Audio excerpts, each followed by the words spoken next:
Picture this. Four hardworking, proud American men from the 1940s, Joe, Frank, Charlie, and Ed, are whisked away from their familiar world and dropped into the complex landscape of America, 2023. Their first impression? A world that's jazzed up like Times Square on VE Day, exclaims Frank, staring wide-eyed at the self-driving cars and glass towers. Their first encounter with a local cafe opens their eyes to the radically different gender dynamics of today. Men sporting hair buns and styles that were considered feminine in their time, cradling babies, while women stride past confidently in business suits. Joe can't help but chuckle, observing a stylishly dressed man. I tell you, if that guy's trousers were any tighter, he'd be singing soprano. His jest eases the group's initial unease over these unfamiliar gender roles. They also notice a significant change in language. Terms like gender equity, toxic masculinity, and gender fluidity are floating around in everyday conversation. Charlie muses, I thought gender fluid was something you'd find under the hood of a jalopy. Despite their jests, they realize these words reflect a society questioning the assertive, resilient masculinity they once embodied. The job market presents another surprise.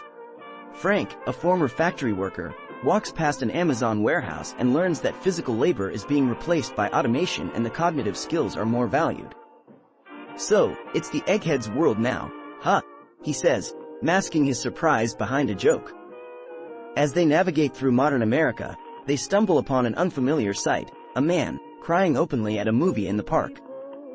To them, public displays of emotion were a rarity back in their era. Ed, always the joker, nudges Frank and says, look at that, a man leaking like a rusted Chevy. Back in our day, we only cried when we ran out of beer. They all chuckle, using humor to mask their surprise at this shift in emotional openness. The shift in emotional norms baffles them. On television, they watch a discussion about men's mental health, advocating for open expression of emotions. Joe, the group's stoic, shakes his head and jests, soon they'll be selling us teardrop catchers instead of beer mugs, huh? They all chuckle, using humor as a buffer for their unease about these new emotional expectations for men navigating the modern American landscape. They notice some men choosing roles that seem a step backward from their perspective. They spot a man, apron-clad, pushing a stroller and laden with grocery bags. Charlie raises an eyebrow. Looks like men swapped their tool belts for diaper bags and shopping lists, huh? Their jests fail to mask a sense of unease at this stark shift in societal roles, where men have seemingly stepped out of offices and into kitchens, challenging their old-world ideals of men's place in society. As they start adapting, they realize that some of their inherent strengths can still serve them well in this new environment. One day, they find themselves observing an office meeting from a quiet corner. They notice men, who seem more reserved and hesitant, often looking over their shoulders before speaking. Charlie, once praised for his listening skills, finds this trait highly valued now. He nudges Joe, pointing at a man biting his tongue. Look at that. Men are so scared of stepping on toes, they'd rather swallow their words than speak their minds. Never thought I'd see the day when keeping your trap shut would be considered a talent. Despite the initial shock and humor, the men from the 40s find themselves grappling with the ways society seems to challenge traditional notions of manhood. After observing men in roles they never imagined possible, Ed muses, I thought progress was about moving forward, not trading your wingtips for ballet slippers. His sentiment captures their collective unease. Surveying a modern co-ed YMCA, where men and women lift weights side by side, Frank can't help but quip, well, I'll be a monkey's uncle. Used to be a gym was a man's escape, all grit and iron. What's next?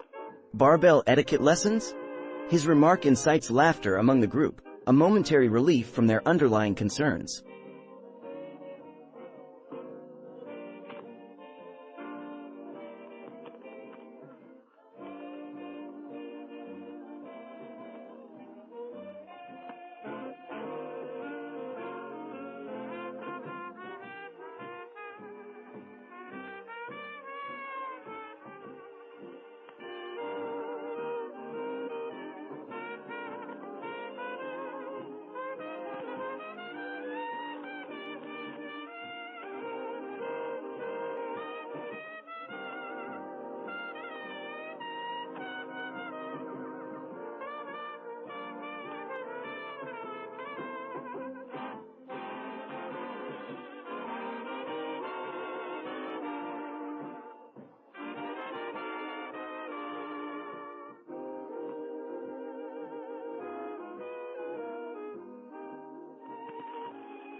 waited before.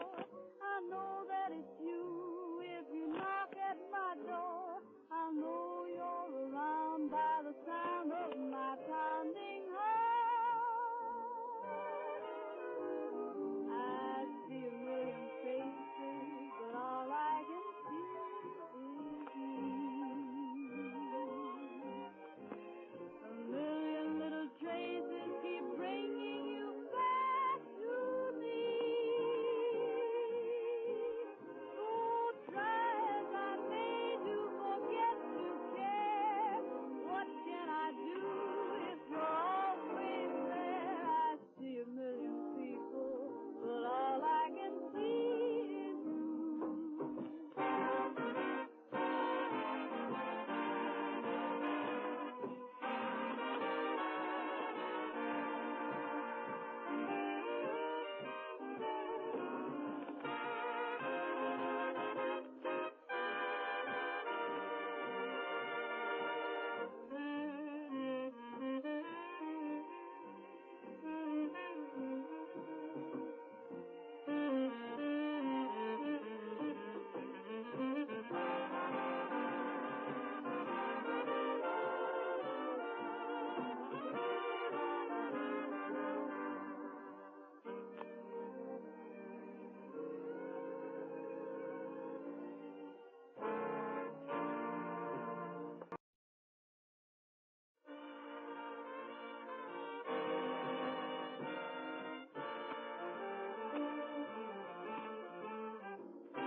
I see a million people, but all I can see is you. I hear a million voices, but only your voice comes through. I wait for your footsteps, I've waited before. I know that it's you. If you knock at my door, I'll know you're around by the sound of my pounding heart. Much obliged you hopped on board for this snazzy trip through American life in the 1940s and 1950s, all captured through nifty vintage photographs. If this flick's got your motor running, don't be a square. Click on that jolly bucket of bolts to subscribe to the channel for more top drawer content just like this.